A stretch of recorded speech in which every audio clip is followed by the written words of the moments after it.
भारतीय विदेश मंत्री एस जयशंकर ने कहा है कि भारत लगातार अपने इस रुख पर कायम है कि अगर चीन ने सीमावर्ती इलाकों में शांति भंग की तो इसका असर द्विपक्षीय संबंधों पर पड़ेगा। जयशंकर ने शुक्रवार को कहा, दोनों पक्षों के उन स्थानों से पीछे हटने के संदर्भ में कुछ महत्वपूर्ण प्रगति हुई है जहां वे बहुत करीब हैं। अभी भी कुछ स्थान हैं जहां वे पीछे नहीं हटे हैं। हालांकि हम लगातार इस रुख पर कायम है कि अगर चीन सीमावर्ती इलाकों में शांति भंग करता है तो इसका संबंधों पर असर पड़ेगा। जयशंकर 2 साल पहले लद्दाख में झड़प के बाद चीन के साथ रिश्तों में तनाव से जुड़े सवाल का जवाब दे रहे थे।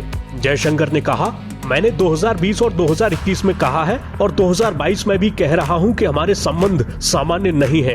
अगर सीमा पर स्थिति सामान्य नहीं है तो ये सामान्य नहीं रह सकते और सीमा की स्थिति अभी सामान्य नहीं है। उन्होंने कहा कि सीमा की स्थिति एक बड़ी समस्या बनी हुई है क्योंकि सेना पिछली 2 सर्दियों से वहां डटी हुई है।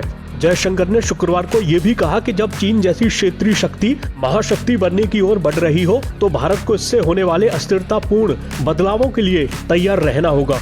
चीन और ताइवान के संबंध में मौजूदा हालात के प्रभावों को लेकर पूछे गए सवाल पर उन्होंने कहा, अगर आप हिंद महासागर क्षेत्र समेत तटीय क्षेत्रों के आसपास चीन की व्यापक मौजूदगी की बात कर रहे हैं तो मेरा मानना है कि इस बारे में भारत को आकलन और मूल्यांकन करना होगा, जिसमें हमारी अपनी सुरक्षा पर पड़ने वाला असर भी शामिल है, क्योंकि ऐतिहासिक रूप से हमने चीन को हमेशा हमारे उत्तर में स्थित देश की तरह देखा है।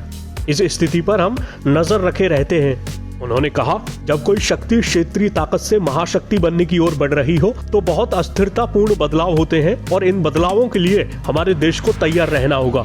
जब हमारे हित शामिल हो तो मुझे लगता है कि ये बात बहुत मायने रखती है कि हम अपने हितों की रक्षा करने के लिए बहुत स्पष्ट और दृढ़ हों।